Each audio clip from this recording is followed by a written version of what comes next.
আপনারা হয়তো দেখেছেন আমার আরও একটা ভিডিওতে আমড়ার আচার বানিয়েছিলাম আমি। ওই আচারটাও খুবই মজা হয়েছিল। এই আচারটা আমি একটু ভিন্নভাবে বানাবো। আসসালামু আলাইকুম, কেমন আছেন সবাই? আশা করি সবাই ভালো আছেন। তো এখানে আমি ফ্রাই প্যানের ভিতরে সরিষার তেল দিয়ে দিলাম, দিয়ে তারপরে এখানে পাঁচফোড়ন দিয়ে দিছি 1 টেবিল চামচ, দিয়ে তারপরে হচ্ছে শুকনো মরিচ দিয়ে দিছি 10-12টা। তারপরে এখানে আমি রসুন দিয়ে দিছি, কোয়া রসুন 3টা। তারপর হচ্ছে আমি এখানে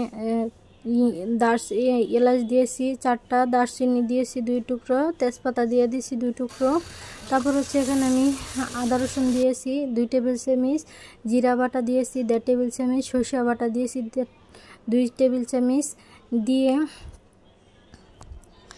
তারপর এখানে আমি গুঁড়া মশলা দিয়েছি, এখানে লবণ দিয়েছি 1 টেবিল চামচ, তারপর হলুদের গুঁড়ো 1 টেবিল চামচ, মরিচের গুঁড়ো 2 টেবিল চামচ, ধনিয়ার গুঁড়ো 1 টেবিল চামচ দিয়ে আমি এটাকে মশলাটাকে ভালো করে কষিয়ে নিলাম। তারপর হচ্ছে দিয়ে দিছি আমড়াটা দিয়ে আমি 5 মিনিট ঢাকনা দিয়ে ঢেকে রাখবো।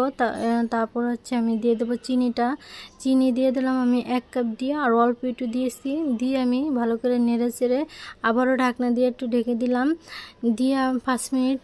তারপরে হচ্ছে আমি তেঁতুলের পানিটা দিয়ে দিলাম, বিচি ফেলে দিলাম, দিয়ে তারপর এখানে আমি নেড়ে চেড়ে নিলাম।